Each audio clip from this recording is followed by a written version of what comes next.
Ladies and gentlemen, we are back. Episode 10 of the Internationalist Podcast. Millsy, mate, how are you feeling on this monumental occasion? Very good. It's a big milestone here, episode 10. We could have been put out of business. We could have been taken off the air by now if we were a television show. We could have been. Still be here. We haven't been cancelled yet. We're 10 episodes in. It's a great success. How about you? Clearly our content is quality enough. I myself am also exceptional. It's been a good week, full stop, for lots of things that I enjoy. So I've been thoroughly enjoying myself, really. Believe it or not, you're never ever going to guess. I bring you, as I have done for the last couple of weeks over on this podcast, I bring you the weather from Cairns. Guess what? It's rained or it's hot. No, both. Oh, yeah, there we go. yeah. Yep. Most of the time at the same time. This morning I was at work and I was outside and everything was going fine and dandy, and all of a sudden we got absolutely bucketed on, like proper. Perfect. That's just what you want. I know. Absolutely sensational. So I guess if we're giving out for episode 10 the first travel tip of episode 10, I'm sure there'll be many. If you want hot and wet, move to Cairns. It's fantastic. Well, there you go, folks. Hot and wet Cairns. That's an Ethan recommendation. And if you want to chase off magpies while you try and film a podcast, then you should move to Melbourne. That's an episode 9 recommendation. We can't bring the old into the new now. It's going to be a new program 9. Next week. Get rid of it. Yeah, we're going to completely switch it up. New season, maybe.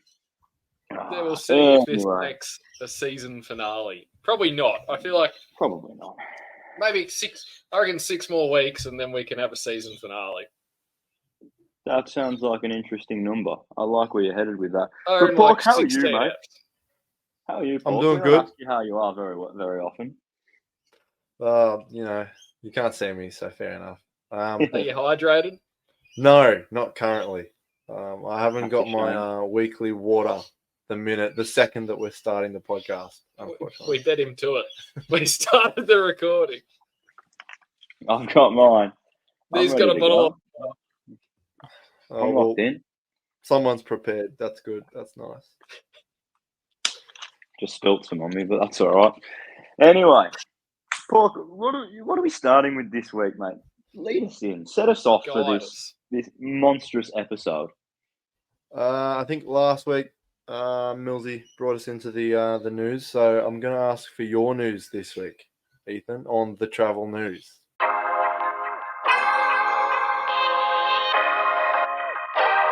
Okay, I can give you my travel news, and this week it has nothing to do with trains, although it could if we decided it should. Obviously, it is now May. For those of you who didn't know, it is now May. So we are very, very fast approaching the European summer. A fantastic period of time for nearly all involved. Australians love it. Europeans love it. Everyone loves it. Everyone loves it. However, Australians, well, I guess everyone, but Australians specifically because we're in Australia, if you are planning on traveling to Europe this summer, there are some taxes coming in for you. The likes of... yes. Yeah. Did you see this? Yeah, I have. Yeah. Go. Yeah. So there's a couple of places around Europe that are throwing in like additional taxes. I think they're putting them in the form of day passes in some places, where you have to pay I think it's like €5 for a day pass for a stay in a particular city. I know Venice is one of those, which, I mean, you'd be fine. You're not missing out anyway. But it was because my numbers could be slightly wrong, but they've got a population of 50,000, Venice? Yeah, it's tiny as. It's I really think. Tiny. And in 2022, I believe they had 3.2 million people go there, or something like that. You can see that could be an issue. Yeah, and so they've decided that they're going to throw in, I think it's a €5 fee for a day pass into Venice, and then there's a fee for overnight stays as well, but I'm not entirely sure what that fee is. I couldn't say it when I looked for it. But other places that are bringing it in as well. Croatia are, I believe Spain are, the Netherlands are. It's mostly for for major cities. Yeah. But yeah, so make sure you're pricing that in if you're planning on traveling to Europe for this summer, because they are throwing in some fees for you. I do believe though that it's only for like days or overnights. I think if you plan on spending a longer period of time there, it's okay because you spend more money probably. But I know Venice is also doing.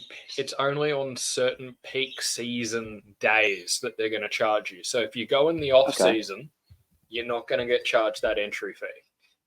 Yeah, that's why it was when I was reading out the up on it. Yeah, it was speaking about particularly during that European summer period because that's when everyone wants to go. So, yeah, bit of an interesting one. Lots of places seem to be doing this at the moment. There seems to be an interesting sort of line between some countries wanting more and more people to come in and boost the economy, and some places just going, we can't do this. We need you to step off for a little bit. I read something about Japan recently as well, struggling with the amount of people that are coming in. So, which is interesting. Segue into my news too much, eh? I won't. I won't. Take it away, mate. What is your news? Well, Japan. So there's obviously been a lot of TV shows of late, which are like topical. Like you've got your historical, you've got Bridgerton. In Japan, they have one called, there's Blackthorn and another one called Shogun, obviously about Japan. Bridgerton being British, of course. Italy's had one, Germany's had one recently as well. And the places that are featured in the TV shows are now were not tourist spots, are now getting an inundation of tourists that they simply can't handle. So with Shogun, the latest one that I was reading about today is just an example of Japan struggling because they've got a weak yen at the moment. It's really cheap to visit when you're using a foreign currency. This hotel has been run by the same family for 12 generations, over 300 years. And it's actually based on a true story in the show. They're now pretty much making it so that you can't book. Yeah. You have to be Japanese, you have to be local, you have to book in Japan through someone you know. It's gotten that bad. So, they're just simply not taking the foreigners, which are meant to be, giving money and benefiting the economy. They're simply just saying, no, we're not doing it. And I'm just wondering now, I don't know what you think, is this going to be a bit of a domino effect now? Like, this is a small, very traditional place, which is now being like, thanks, but no thanks. No, I think that can be the problem, and I know we've spoken about this before on the podcast, is that there becomes a point where you lose that sense of culture and tradition because you get so many foreigners coming in, and you can't really blame them for saying no to that, to so many people coming in, especially when you think Japan has such a respectful and kind, neat culture, and a lot of the places that are coming into that just don't. And like you say, it's been in this family for 12 generations, 300 years. You allow the foreigners to come in, and there is a potential that you ruin what has always been a beautiful traditional site, because you're bringing in foreigners who don't necessarily understand the Japanese culture and the concepts of it. So you can't really blame them. Obviously, it's money for them, but at what other cost? Yeah, exactly. And I guess it's all to be seen. I guess it is. It will be interesting to see if more shows like that come out and more of those sort of more unique spots then get affected by it. But I wouldn't be surprised, in all honesty. Yeah, I agree. it's kind of a catch-22. It's like you want to see these TV shows be made because they're normally really good. But what about the end impact? We're not sure yet. Exactly. Yeah, exactly right. Exactly right. We will have to wait and see. It is interesting at the moment, though, that there is such a contradiction. Paul, I can hear you laughing, mate. He's not laughing. I'm dead silent. He's I know what you're on about. He's just sitting there I heard researching. laughter. I heard laughter. But it's interesting at the moment that we see some people being like, we just don't want the tourists at all. Some countries just going, we don't want the tourists at all. And then we've got other places that are just completely opening up visas and everything, being like, get in now. We need as much as we can. It's a interesting contrast. And I wonder what we see from it, because I wonder if the accessibility just sends everyone to where you can go, or if it's the exclusivity that everyone wants to go to. I don't know. That's a good question. And then the bigger one on that then will be, as the airfares inevitably go up because demand goes up, will this start to see kind of a two-tier travel system? You've got your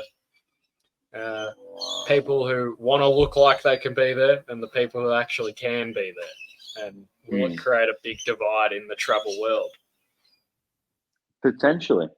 As we've said, we're going to have to wait and find out. Yeah. No, I think that's pretty comprehensive. Yeah, I think so. Paul, what else have you got for us, mate? I have the travel wall.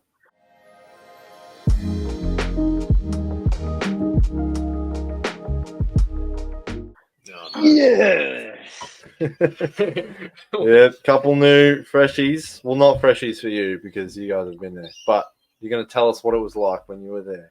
All right. Okay, I will. We'll start off with Queenstown. Oh, that's a pillar. Yeah, New Zealand. I've got a bit of a soft spot for Queenstown. I feel like it's a really nice place and not much can go wrong there. Like, you've got extreme sports in the summer, the winter. When we were there, like, we went jet boating, four-wheel driving, water skiing, did all that type of stuff in the summer and was awesome and looks just as awesome in the winter. Yeah, it's one of those sorts of spots where you can't go wrong whatever time of year you're there, really. There's loads to do. And, it's a pretty nice spot as well. You can't be going, oh, it's cool, but it looks awful. It's quite a nice spot. It's beautiful. I'll probably give it a B. See, I'm gonna have to go a bit contrary to you. Like, it's got Ferg Burger, which is my world's favorite burger place there. Okay. And I actually, it's one of those places where I think that I could move to. Like, I would really recommend anyone listening, if you're going to travel to New Zealand, don't worry about Auckland, don't worry about Christchurch. Go to Queenstown. You'll have a ball. I'm giving it an A. Okay. I really like Queenstown. Yeah. And I spent enough time there. Like, I spent a few weeks there. Wasn't there for a day. I was there for a while. I really enjoyed it. Yeah. I think I was only there for a couple of days, so maybe if I was there for longer, I'd agree with you. I do think it's a nice spot, but I'm sticking with my B. No, you stick with that. I will. Don't tell me what to do. Well, he said that, yeah. All right. Moving on. Tell us about Rome. Well, when in Rome.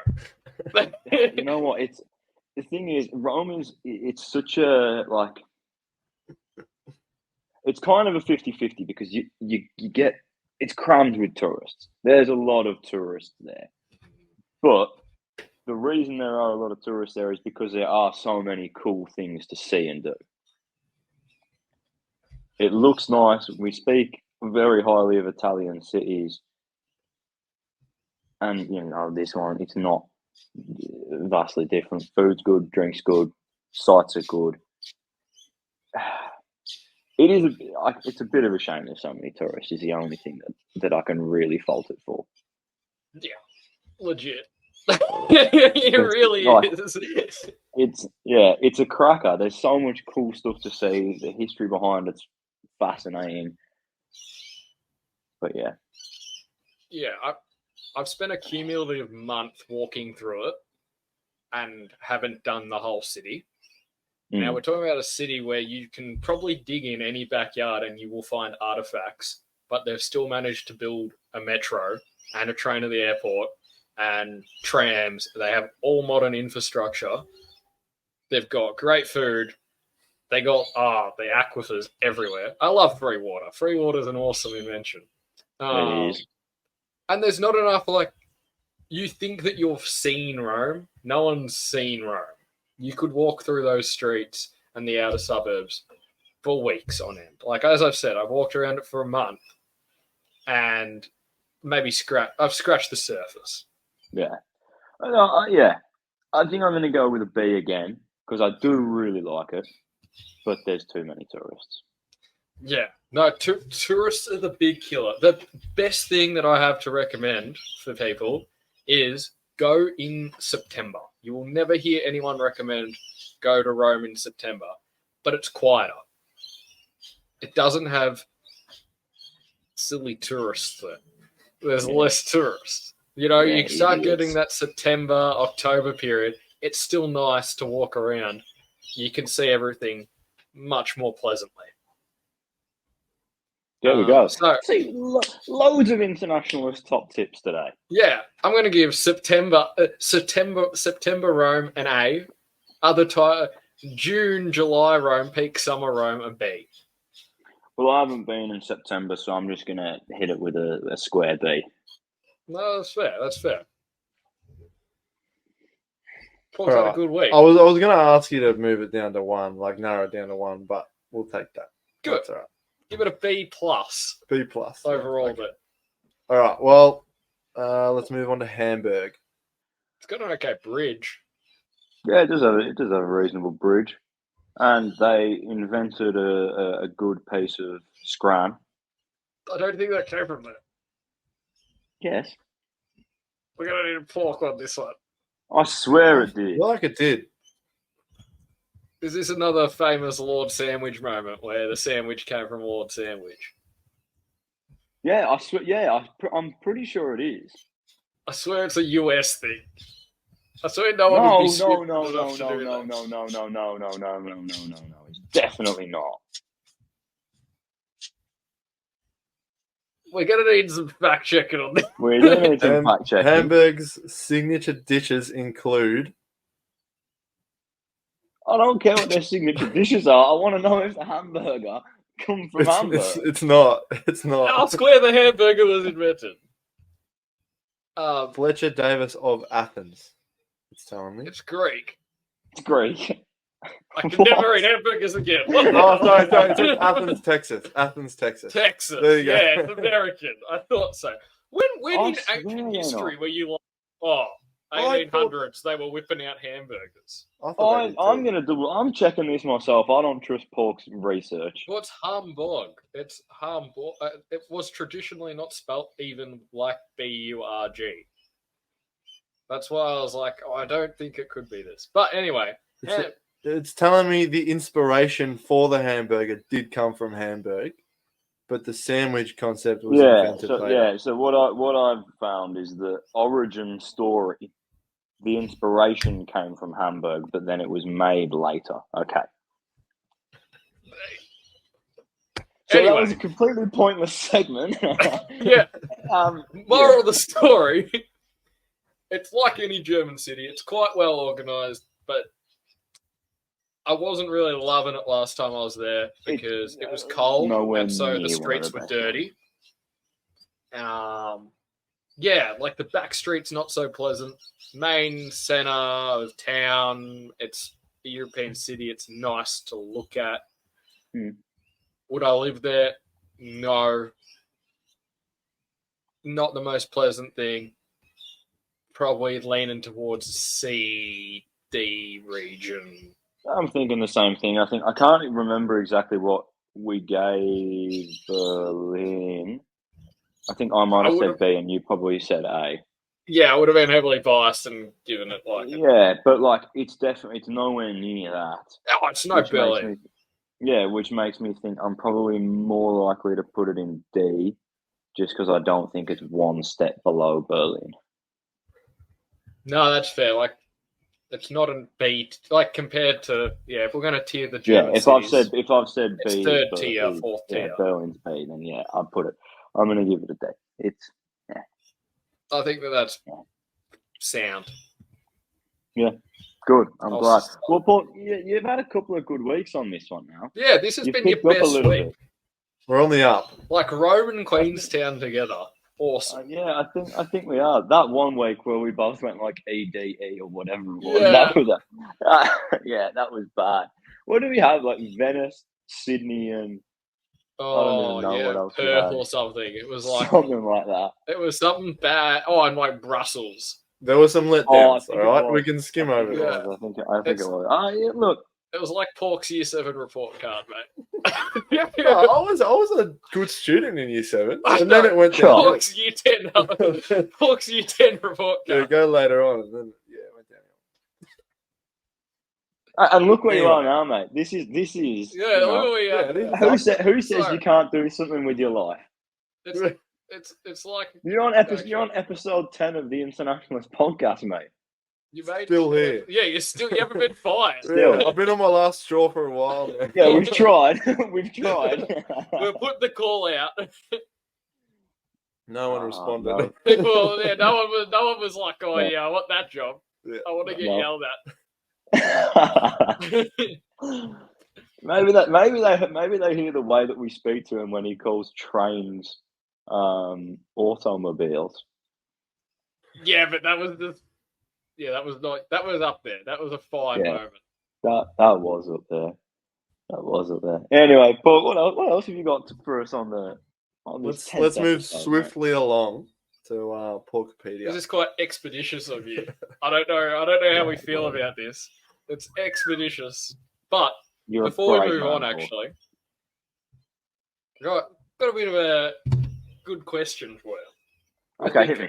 We're on travel show, so you got to pick one city that you would traditionally give an A that you got to bin.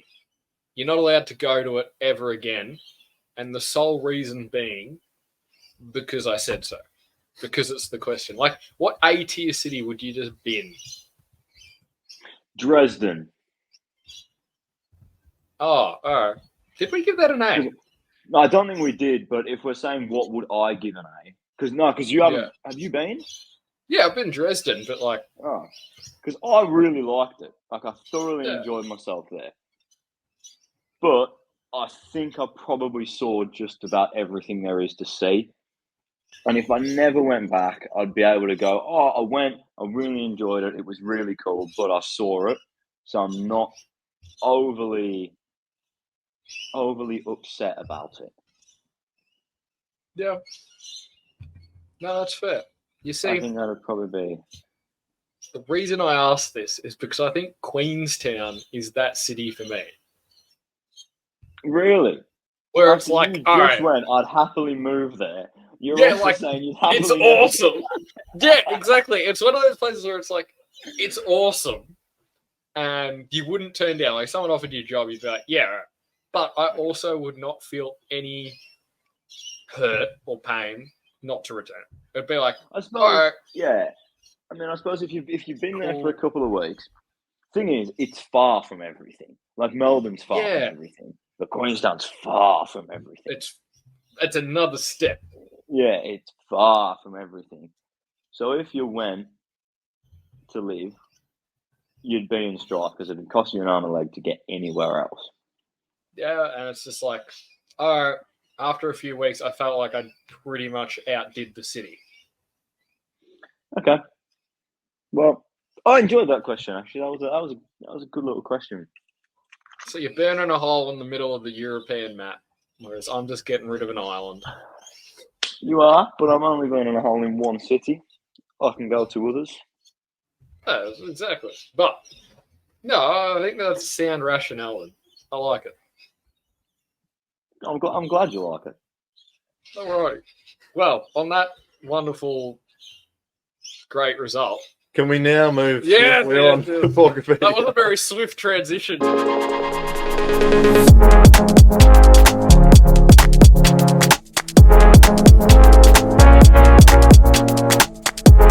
It was not. No, it wasn't expeditious. Oh wait, we got a question. We got an expeditious question. Why did we decide to call it Porkipedia and not Porky's Bits? I enjoyed Porky's Bits. I think the audience would like Porky's Bits. Sounds less. If you really want Porky's that name, I feel like it's Porkipedia. We need you to come around dressed in like a PhD hat and shit. I'm not even on camera. We need you to announce yourself as like an academic. Like you are the True. authority. Okay. All right. Well, we'll get a photo of that. We'll put it up on screen. It's PhD stands for Pork Has Degree, by the way. yeah. Oh, yeah. I was about to come up with some acronym. Like it's That's where it came from. Yeah. Pork Has Degree. Then we'll come up with like he has all those letters afterwards, like MB. Or something. We'll come up with massive bonehead. I thought you were going to go another direction with that. I was a bit like, oh no, Todd's got some editing to do. I thought about it. All right, let's just get us into Porky's Bits, mate. Let's go, get this expeditious movement going. All right, I want you to tell me what country was the largest producer of buttons. Like Switzerland. Why was? Like 2022. Because, I mean, not currently. We don't know currently. It's not going to be Switzerland. I'm playing a quick fire round today. I've got a new tactic, and I'm just going the first country that pops into my head. We'll go on China. They got a lot of people making clothes. It's fair. It's a good answer. Because that was right. Yeah, well, it made sense. It made sense. I was going to go Bangladesh as second. Or Right. India or something. Next is largest producer of lettuce. Who eats a lot of lettuce? Maybe America. Maybe the Italy. US of the. No, not Italy. That's a dumb answer. Maybe America. Oh, Italian No. style salad. France. Oh, it's Greek salad I'm thinking of. Who? Italian style salad. France. France. On the lettuce export trade. Unfortunately not. It's a double up answer of China. He said producers, not exports. No, he has got you there. Yeah. Anyway. Anyway. I want you to tell me the largest producer of clocks. Clocks. Hmm. Oh. Now, let's think about this. Who makes a lot of cars? Germany. Every car has a clock. Yeah, but do they get imported? I don't know. That's what I'm asking you. Do they get imported? I don't know. It's your job to figure it out. To guess. I've got something like. I'm just trying to think. The big boy watch brands. Producer. Where are they from? Like, I'm inclined to go Switzerland on this one. I don't know why I've got Switzerland in my head on this one. That's not that outrageous. Oh, clocks, Japan. That's a fair answer. I'm gonna go Switzerland. Well done, Ethan. You're on the board. It's on the board. It is Switzerland. Watches and clocks. Oh, he's added to the question after the question. Okay. So you've outthought him here. You've been like, oh, what's he thinking? I understood the question that he didn't ask. Ask, yeah. Hey, a watch is a clock. All right, we're not going to get into this investigation. That's what I went for. Oh yeah, that's what I went for. Yeah, that was well thought out. All right. Anyway, we're going for the longest continuous fence in the world. Oh, Australia.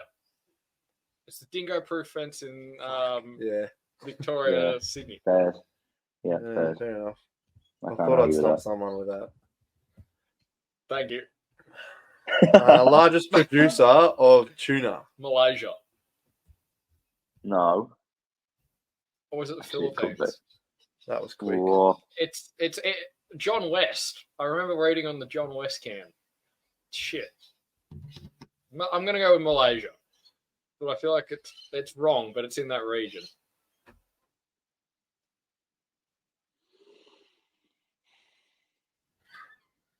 Australia. Why not? We get tuna here. Yeah, we're surrounded by sea. Yeah. Home is girt by sea. Well, tell us. It's not. It's Indonesia. Oh, Indonesia. Nah. Oh, yeah, I should have got that. That's weak. All right.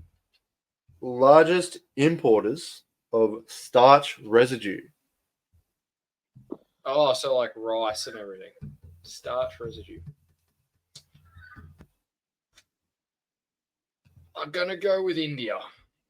India and China can't feed themselves, so... Oh, maybe it's China then. I'm thinking... Yeah, China was where I thought. But there is rice there. Good. There is Yeah, but rice remember... there. So they need the starch residue. Well, these countries can't feed themselves, so... That is true.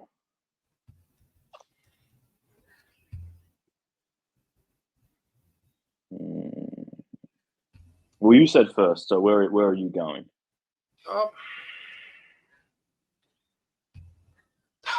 I'm torn. I'm really torn. Because whilst I feel like it could be one of those big ones, it could also just be one of those little guys like Vietnam or Japan, which aren't little, but you know what?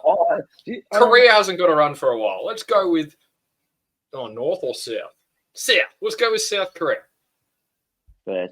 I'm going to go China. That's what I thought first. I'm going to go South Korea, Vietnam, South Korea. See, I don't think Vietnam, because we saw a lot. This could come back to bite me seriously if it's Vietnam, but we saw lots of. I swear we saw lots of rice. Yeah, we did. Vietnam, but it doesn't mean they can feed themselves. No, I know, but their population is not as big as China, so the amount. I don't know. It's a good question. It's a good question. I'm going to stick with China. Yeah, fair. South Korea. It was South Korea. I thought I'd get you there. I thought you'd say something so more. Sick of you, know. All right, swiftly moving. Largest importer of potatoes.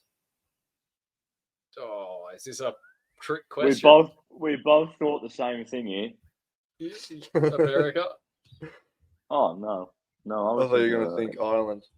That's what I was thinking. I was thinking largest exporter. I've got a classic there.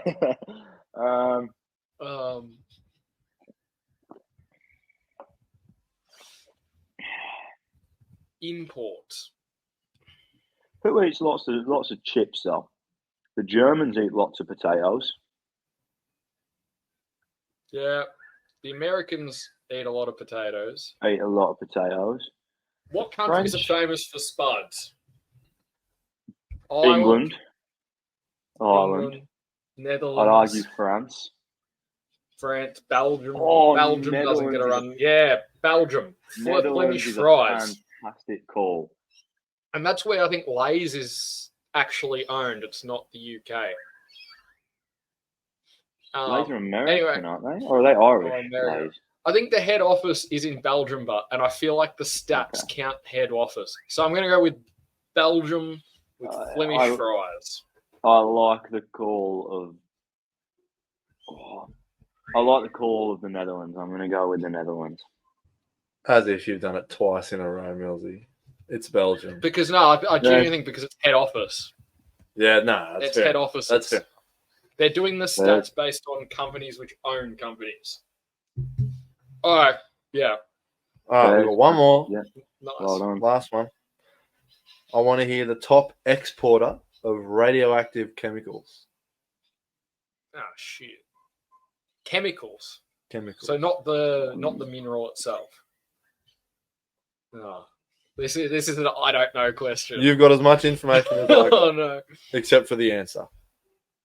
For top exporters. America's probably up there. Radioactive chemicals.